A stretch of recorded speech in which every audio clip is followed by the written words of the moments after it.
자, 우리 하나님 말씀 보시겠습니다. 요한복음 21장 15절부터 보시겠습니다.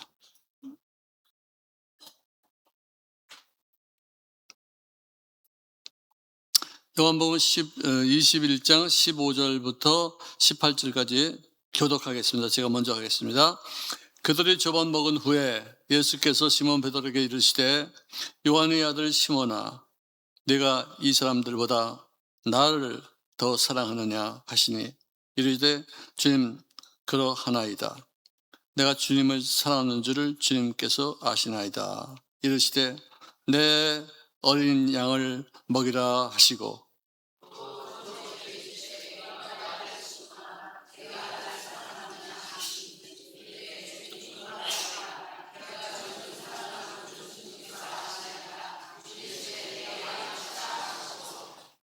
세 번째 이르시되 요한의 아들 시몬아, 내가 나를 사랑하느냐 하시니 주께서 세 번째 내가 나를 사랑하느냐 하심으로 베드로가 근심하여 이르되 주님, 모든 것을 아시오매 내가 주님을 사랑하는 줄을 주님께서 아시나이다. 예수께서 이르시되 내 양을 먹이라.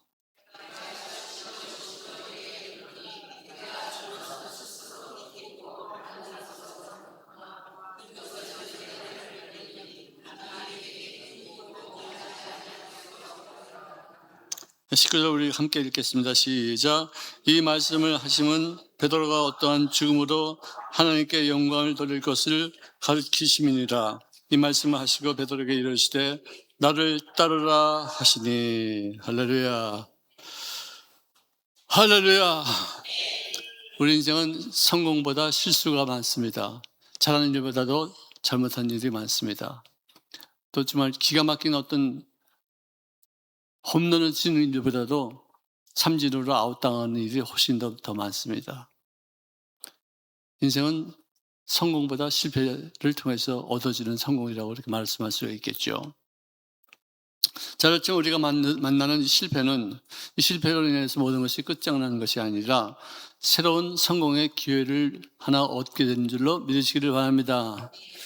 어려운 일을 당할 때마다 꼭 서로 상기하던 그 내용은 뭐냐? 이것은 끝난 게 아니다. 끝날 때까지는 끝난 게 아니다. It's not over until it's over. 참 굉장히 유명한 말이죠. 끝까지 우리가 견뎌보자. 끝까지 실패도 나에게 성공의 길로 인도하시게 될 줄로 믿습니다. 할렐루야. 성경에 나오는 모든 신앙의 인물들은 전부 다 실패를 통해서 하나님을 만나고 하나님을 만남을 통해서 성공적인 삶을 살았던 사람들이에요. 따라합시다. 실패를 통해 하나님을 만나고 하나님을 만나서 역사적인 인물이 됐다. 아멘. 여러분들, 실패가 없었으면 우리가 하나님을 만나지 않았어요. 나도 실패가 있었고 나도 잘못된 삶을 살았다는 것을 느꼈었어요. 나도 내 마음대로 살았었어요. 그것이 벌써 실패죠. 실패 당하게끔 돼 있었어요. 내가 잘난 줄 알았었어요. 내가 형통한 줄 알았어요. 모든 게 잘 되는 줄 알았어요. 근데 실패가 되고 낙심이 되어지고 나갈 길이 없어지고 막다른 골목이 되어지고 위로도 올라가지 못하고 내 밑으로 내려가지도 못하고 왼쪽으로도 못 가고 뒤로도 못 가고 앞으로도 못 가고 옆으로도 못 가고. 할렐루야. 이것 때문에 하나님과의 만남이 이루어졌고 이것 때문에 하나님의 우리에게 베푸시는 구원의 반열에 서게 된 줄로 믿으시기를 주의 이름으로 축원합니다. 사도 바울도 그렇게 학식이 있고 그렇게 유명한 사람이고 그렇게 지식이 있고 영적인 사람이며 모든 일에 있어서 조금 더 빼놓지 못할 수 있을 만큼의 아주 위대한 그런 사람인데도 불구하고 하나님을 만나서 주님의 종이 되어져 주를 위해서 열심히 일하는데, 하나님을 위해서 일하는 그 사건 속에도 실패가 있었고 상처가 있었고 모멸감이 있었고 또 인간적인 어떤 학대가 있었어요. 하나님이 시키신 일인데 하나님이 시키시면은 어떤 일이든지 하나님이 전능자가 내리니까 잘 돼야지만 될 거 아니겠어요. 근데 그렇지 않을 때가 훨씬 더 많아요. 왜? 하나님은요, 우리가 실패하기를 기다리셔요. 우리가 낙담하기를 기다리셔요. 우리가 실패하지 않고 모든 일이 다 잘 되기만 하면은 우리는 하나님을 필요로 하지 않습니다.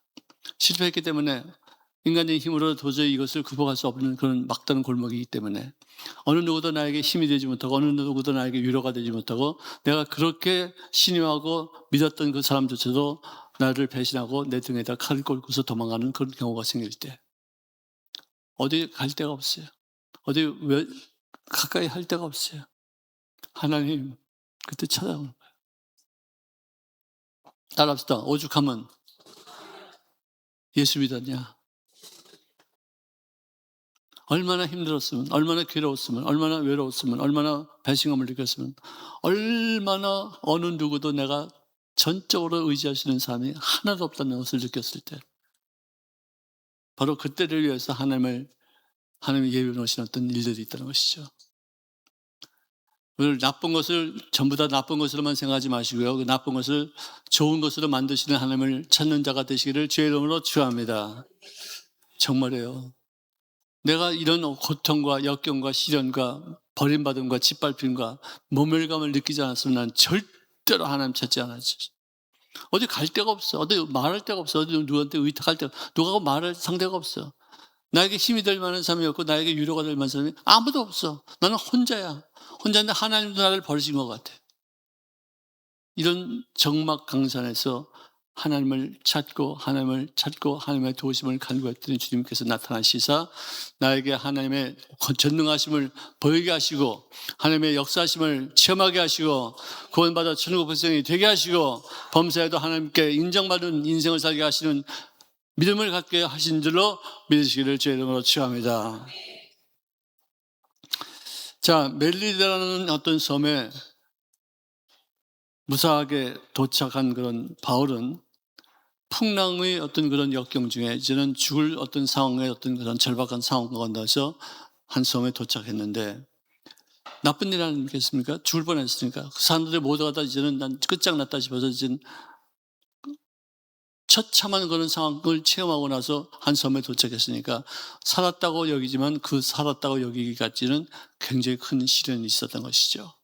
그런데 이런 어떤 고난과 역경, 실수, 시련, 또 버림받음, 짓밟힘, 외로움의 처참한 어떤 그런 어떤 상황 가운데서도 있을 때도 그런 기회를 그는 어쨌든 간에 복음 전파를 하는 기회로 활용할 수 있는 사람을 살았던 사람이 누구냐?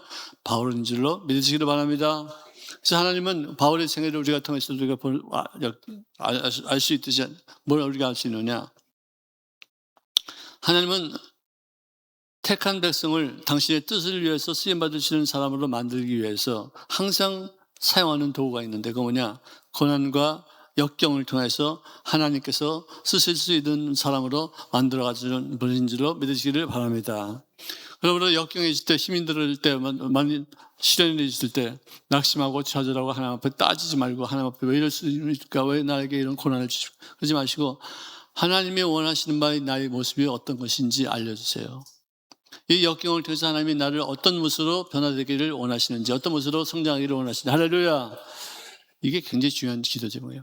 그냥 고난을 벗어나게만 해달라고만 그러지 말고 고난이 없으면 나는 참 살만 나겠는데 왜 이런 고난을 주셨냐고 따지지 말고 묻지도 말고 아멘하면서 이 고난을 통해서 하나님께서 원하시는 바의 모습 주님께서 나를 어떤 모습으로 쓰임받기도 하기 위해서 이렇게 역경을 주시는 것인가 그걸 갖다 깨달으시고 주님 앞에 사용되는 주님 앞에 효율적으로 가치 있게 의미 있게 사용되는 귀한 삶이 되시기를 주의 이름으로 축원합니다. 아멘.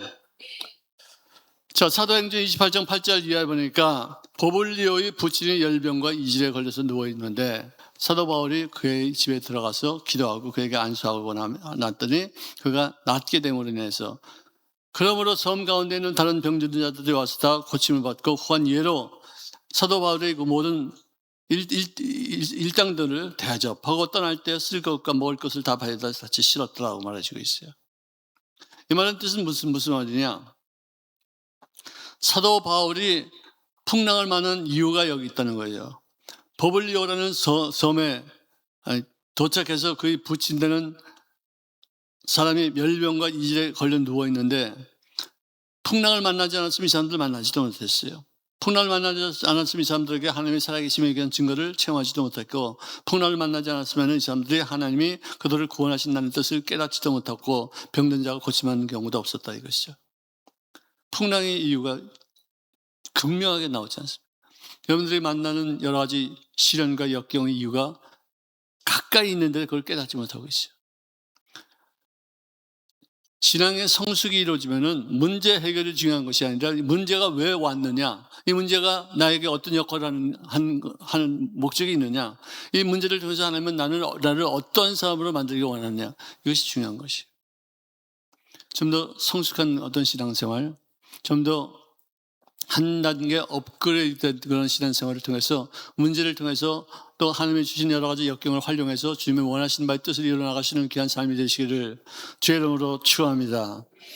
사도 바울은 항상 이런 생각을 했었어요. 형제들아, 내가 당한 일 도리어 복음 전파에 진전이 된 줄을 너희가 알기를 원하노라.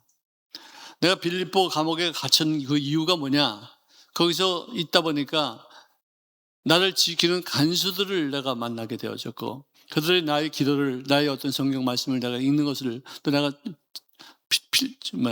필독을 하기 위해서 이렇게 쓰는 어떤 그런 내용들, 찬송하는 것, 기도하는 그 내용을 다 보게 하기 위해서 하나님께서 나를 이곳에 보내신 것이다. 왜? 그들이 나 하는 걸 보고서, 내가 말하는 걸 보고서, 내가 찬송하는 것을 보고서, 내가 쓰는 어떤 성경의 말씀을 어떤 이렇게 읽으면서 이렇게 쓰는데 그걸 들으면서 하나님이 계시다는 것을 그들이 깨닫고 나서, 간수였지만, 옥을 지키는 사람들이었지만, 사도 바울이 도망가지 못하게 그를 붙잡아 매고 있는 사람들이었지만, 그는 자유인이었다는 것을 깨닫고 나서 그의 말씀을 듣고 모두가 다 구원받고, 모두가 다 천국 백성이 되어지고, 모두가 다 빌립보 교인들에게 편지를 쓰는 내용 중에 바울 선생이죠. 우리들의 안부도 그들에게 전해주기를 바랍니다. 할렐루야, 할렐루야. 그것뿐만 아니라 많은 총독들과 왕들과 더불어 하나님의 말씀을 대변하고 주님의 말씀을 전할 수 있고 전도할 수 있는 어떤 기회가 내가 토흑됨으로 말미암아 이루어졌다 이거예요. 어떤 상황이든지 거기에 하나님의 뜻이 있으며, 어떤 상황인지 하나님의 거기에 어떤 계획이 있다는 것을 그가 인식하고, 절대로 원망하지 않고, 절대로 부정적인 얘기하지 아니하고, 그 뜻이 무엇인지를 찾아서 그 일을 행하면서 하나님의 뜻을 점점점 아름답게 전파시키는 데 쓰임받을 수 있었다 이것입니다. 자, 따라합시다. 내가 받는 권한은 뜻이 있습니다. 그 뜻이 뭔지 알려주세요. 할렐루야. 고난을 벗어나는 것이 뜻이 아니라 고난을 통해서 하나님이 원하신 바의 뜻을 이루어 나가는 삶이 하나님이 원하시는 고난의 의미가 된 줄로 믿으시기를 주의 이름으로 축원합니다. 내가 체포당했느냐, 내가 토막당했느냐, 내가 매 맞았느냐, 내가 착고에 차였느냐, 다 뜻이 있어요. 복음을 전하는 기회가 있었다는 거죠. 집안 식구들 모두가 다 우리가 어떻게 해야지 구원을 받을 수 있겠습니까? 주 예수를 믿어라. 그래야만 너와 너희 집안이 구원을 받아들이라. 이 집안을 구원하기, 간수 집안 전체가 다 구원받도록 하기 위해서 그가 점치는 소녀를 만나게 됐고, 점치는 소녀가 며칠 동안 따라다니면서 이 사람들은 하나님의 구원을 베푸시는 그런 위대한 사도들인데, 이 사람들이 지만 말씀을 전하는 곳은 하나님의 구원의 역사가 있는 곳이다. 쓸데없는 얘기 막 그러고, 지가 안 해도 다 할 수 있는 건데, 귀신 들린 자가 나는 귀신 들려서 점치는 것이라는 것을 아마 보여주기 위해서 아마 그런 짓거리를 한 것 같아요. 지가 갈려가지고 내가 나사렛 예수 이름으로 명하니 너 속에 있어서 점치는 이 연수 귀신아 물러갈지어다 해가지고 귀신이 떠나가니까 점을 못 치게 됐어요. 점을 못 치니까 그 여종의 주인들이 여러 명이 있었는데, 여종이 점치는 것으로 인해서 돈을 많이 벌어다가 그들에게 유익이 줬는데, 점을 못 치고 다니니까 돈이 안 벌리니까 이제는 우리에게 손실을 끼쳐다 해서 사도 바울과 실라를 이상한 풍속을 전하는, 이상한 종교를 전하는 나쁜 놈들이다 해서 감옥에 집어넣게 됩니다. 얼마나 많이 맞았어요. 근데 사도 바울과 이 실라는 정말 훌륭한 사람이죠. 내가 만약에 어디 가서 이렇게 얻어 터져가지고 감옥에 처박혔으면 하나님 왜 나를 이렇게 왜 나를 이렇게 시련을 주십니까? 하나님은 좋으신 분이라고 그러는데 나에게 왜 이렇게 나쁜 일을 이렇게 하십니까? 내가 따지고 하나님 앞에 불평하고 원망하고 탄식하고 그랬을 것 같아요. 근데 그들은 이 상황조차도 하나님의 섭리가 있고 주님의 계획이 있고 주님의 뜻이 있는 줄로 믿습니다. 그래서 하나님 앞에 찬송하고 기도하고 찬송하고 기도했더니 간수들 그 얘기를 듣다가 지진이 나가지고 가지고 옥문이 터지고 그냥 착고가 탁 풀어지고 그냥. 여러분들 감옥소에 지진이 일어나서 문이 탁 열렸는데도 죄수들이 도망하지 않은 경우는 이런 경우예요. 자기는 도망갈 필요가 없어요. 난 잘못한 게 없어. 난 죄수가 아니야. 나는 자유해. 여기 있으나 바깥에 나가 있으나 난 어디 있으나 난 자유해. 내가 도망가면은 저 간수가 이제는 어려움을 당해서 이제 사형 선고를 받을 텐데 내가 나가면 안 돼. 이 사람들도 구원받아야 돼 싶어서 거기서 가만히 앉았는데 간수가 나와서 보니까 문이 열렸는데 감옥이 비어 있어 보이거든요. 칼을 갖다 뽑아가지고 자기 몸을 찌르려 가는 순간에 내 몸에 손을 대지 말지어다. 우리가 도망간 것이 아니라 다 여기 있으니 너는 죽지 말고 자살하지 말고 살아라. 그래서 그 일이 이루어졌어요. 여러분들 범사에도 작은 일이나 큰 일이나 좋은 일이나 나쁜 일이나 하나님의 아버지의 섭리와 주님의 계획과 주님이 원하신 바의 뜻을 이루기 위해서 우리들의 마음의 문이 영적으로 열려질 수 있기를 주의 이름으로 축원합니다. 아멘. 자, 우리가 인생을 살면서 지난 나이가 이제 여기 30대 손 들어보세요. 여기 들었다 뺐다 해. 30대요? 이야. 우리 박수도 한번 합시다. 야, 30대가 근데 아무튼 봐. 저분은 아닌가? 저분은 50대요, 50대. 멀쩡해 보이는데 50대요. 자, 30대 여기 없어요. 40대 한번 손 들어보세요. 40대 없어요? 어디 있어요? 저기구나. 이야, 40대야. 우리 박수! 그렇군요. 자, 그러면 50대 한번 손 들어보세요. 50대. 몇 명 없네. 네? 저 뒤에, 이게 너플너플하고 그러지. 내가 헷갈리지 않았어요. 자, 50대도 몇 명 없습니다. 자, 그러면 60대 손 들어보세요. 이상하네. 70대 한번 손 들어보세요. 나머지는 뭐예요? 나머지는. 네? 90대예요? 80대 한번 손 들어보세요. 꽤 되시네, 그래도. 여러분, 어쨌든 내가 왜 이것을 카운팅 하냐면은, 우리는요, 살아온 날보다 앞으로 살 날이 훨씬 더 적어요. 그래요, 안 그래요? 근데 되게 좋아하는 느낌이네. 그래요, 나 이제 조금 있으면 가요. 나 이제 조금 있으면 죽어요. 천국 갈 거예요, 나요. 여러분들, 어쨌든, 얼마 남지 않은 생애를 어떻게 지내느냐, 이거 참 중요하다고 생각해요. 아멘? 그동안에 살아온 동안에 내가 겪었던 일들이 나에게 방해가 되어서는 안 돼요.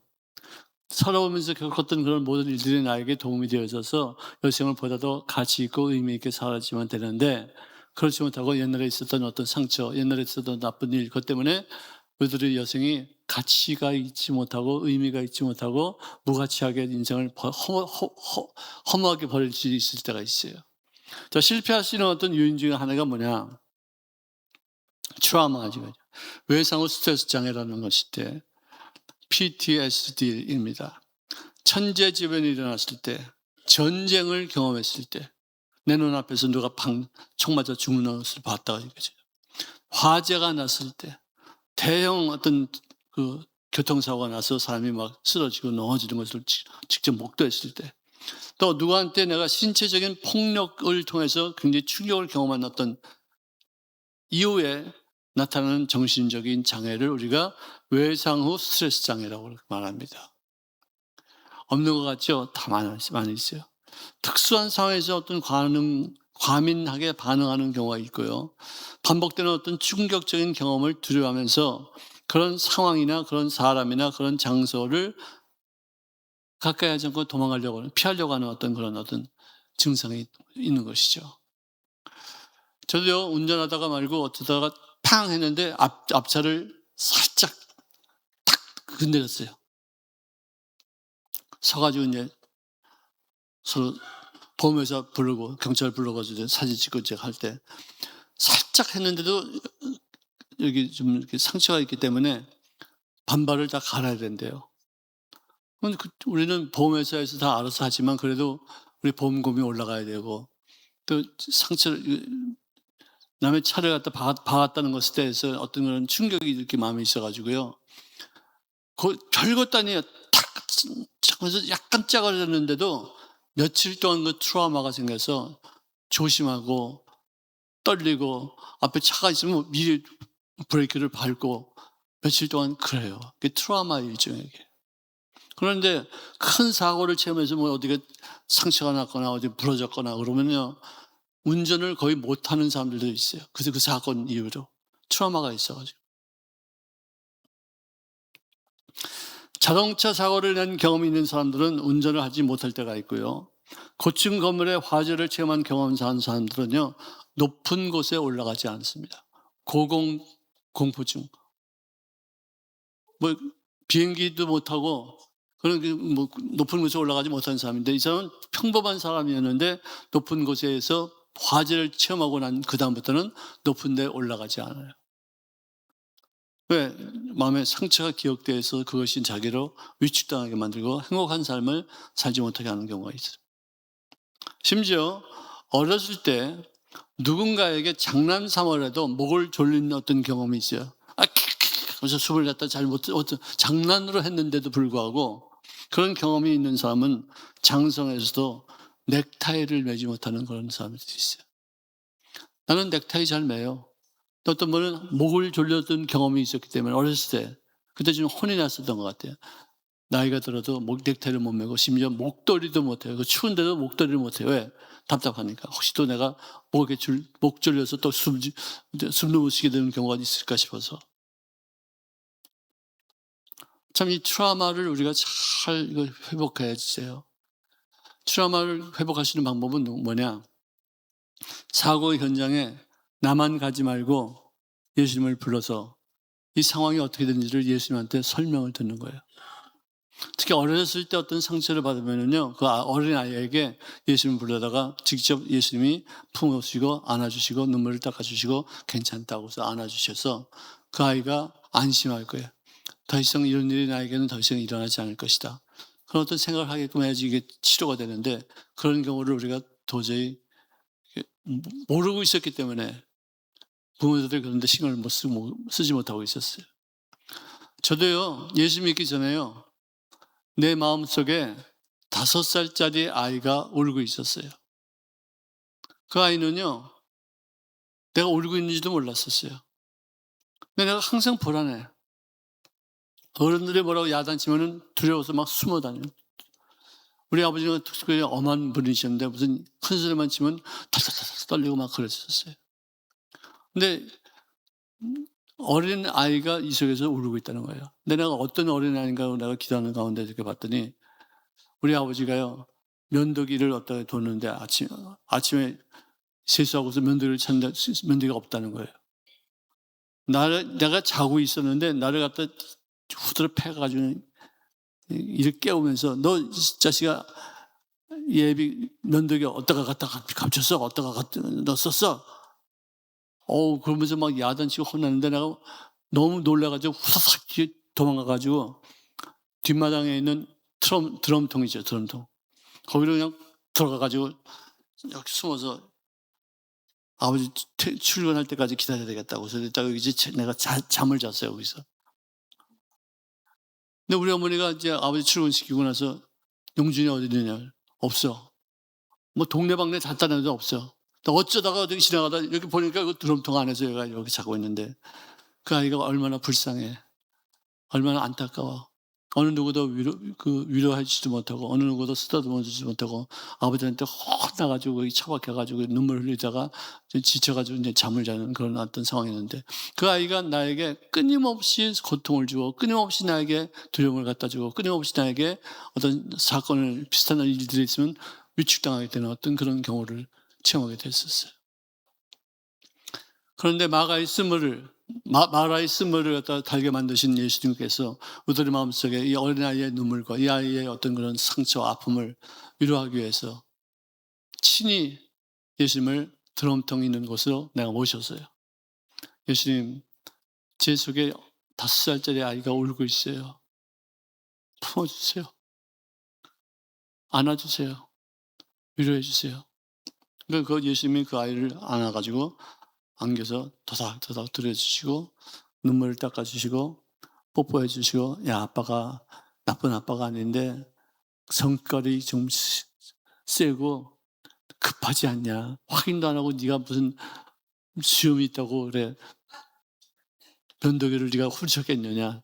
너 시험 깎으려고 그걸 훔치고 다니는데 아버지가 생각이지 못해. 그래서 그 상황을 이 예수님이 그 아이한테 다 설명해 주는 거예요. 그 아이가 이해하게 되어지고 아버지를 불쌍히 여기게 되어지고 아버지한테 오히려 더 아버지가 그런 너무 험한 세월을 살아왔기 때문에 그렇게 거칠고 이렇게 아이들에게 엄하게만 대했다는 사실을 깨닫게 되어져서 그 아이가 밝아지고 나서 치료안 받고 나서 그러고 나서야 제 마음이 쾌활해지고 재미있는 얘기도 할 줄 알게 되어지고 춤도 추고 즐겁게 하게 되고 어디 가든지 사람들에게 재미있게 하는 어떤 그런 또 피스메이커스의 권리를 감당하는 그런 사람으로 바뀌어진 줄로 믿으시기를 바랍니다. 저요 그래요. 그전에는 참 나이가 들어 20세, 30세가 되었어도 누구한테 뭐 말도 잘못하고 소심해지고 숨고 항상 자신감이 없고 그런 사람이었는데 그 아이를 치료하고 나서 그 아이가 이제는 밝아지고 나니까 나에게 미치는 영향. 항상 그 아이가 이 속에서 울고 있었거든요. 여러분도 지금이라도 연세가 드셨다 할지라도 물어보세요. 당신은 지금 몇 살짜리 아이가 당신 속에서 울고 있습니까? 물어보세요. 내가 우리 미연이 이제 보러 이제 가는데 미연이한테 내가 그랬었어요. 걔가 한 30살 때쯤 됐을 때, 야, 너는 네 속에서 몇 살짜리 아이가 울고 있냐? 했더니 깜짝 놀라요. 아빠가 어떻게 그런 말을 다 하세요? 아빠 우리한테 전혀 무관심한 줄 아빠인 줄 알았는데 어떻게 내 속에서 몇 살짜리 아이가 울고 있느냐? 그걸 어떻게 이렇게 얘기하세요? 아빠는 지금 몇 살짜리 아이가 울고 있어요? 그러더라고요. 나는 5살짜리가 울고 있었는데 그 아이를 내가 잘 고쳤어. 치료해줬어. 위로해줬어. 더듬어줬어. 닦아줬어. 눈물을 닦아줬어. 예수님도 그 아이를 품어주셨어. 그래서 애가 막 우는 거예요. 친구들하고 좀 새길만 하면 이사 가는 바람에 왜 헤어져야 되는지도 모르고 헤어질 때의 어떤 아픔, 보고 싶을 때의 어떤 그런 적막함. 이사를요, 우리 딸내미가, 우리 아들도 똑같죠. 대학 들어갈 때까지 19번 학교를 옮겼어요. 놀라지도 않아요. 자네들은 한 30번 옮겨나 봐. 그러니 아이들이 누구 친구 생길만 하면 헤어져야 되고 좀 알만 하면은 또 멀리 가야 되고 그것도 뭐 가까운 데로 왔다 갔다 하는 것이 아니라 나라를 바꿔가며 말을 바꿔가며 문화를 바꿔가며 하니까 그 아이들은 맨 처음부터 다 새로운 삶을 해야 되는 거예요. 새롭게 살아야 되는 거예요. 모르는 사람들만 다 계속 만나고 또 오래 있지도 못하고 또 헤어져야 되고. 그래서 이 아이가 한 번은 나한테 와서 하는 거야. 아빠, 나 일본에 가서 교환학생으로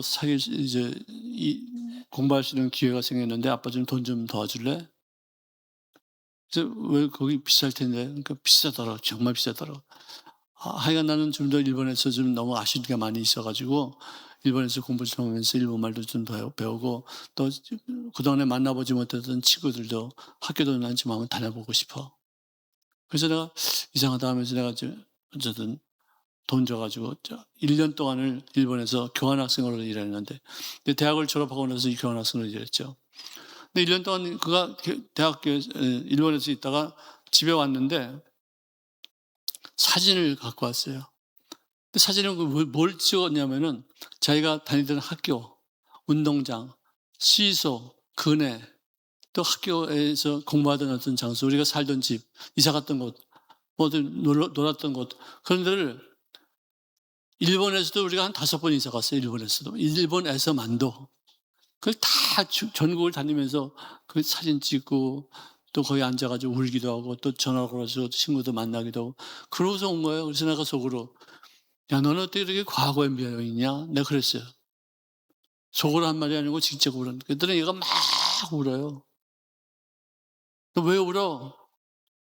아빠는 어떻게 나를 이렇게 모를 수가 있어요? 내가 얼마나 많은 상처가 있는지 아세요? 친구들과 헤어질 때 아픔이 얼마나 컸는지 아세요? 말 한마디도 못하고 있다가 지금 와서 지금 그냥 대학 졸업할 때가 돼서 이제 내가 교환학생까지 내가 선택해서 와가지고 왜 내가 돈 들여가면서 그걸 했겠어요?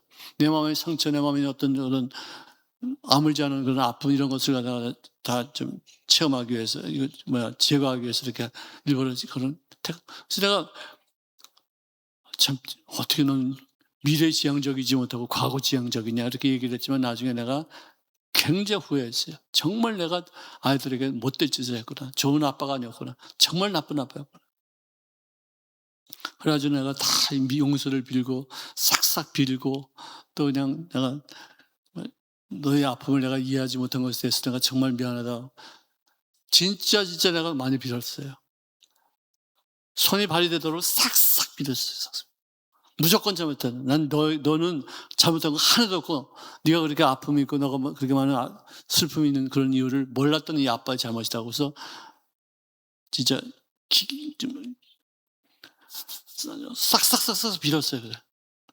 그랬더니 한 1년 정도 지나고 나서 아빠 우리가 이사 많이 다니는 것 때문에 내가 많은 아픔도 있었고 고통도 많이 있었지만 딱 좋은 게 또 하나가 있대. 뭐냐 했더니 아빠 덕분에 내가 지금 5개 국어를 하잖아. 할렐루야. 할렐루야. 할렐루야. 근데 그 말이 내가 받을 말은 아니었었어요. 왜? 5개 국어 하는 것이 자랑스럽고 참 훌륭한 일이지만 너가 그 일을 이루기까지 내가 얼마나 고생했겠냐.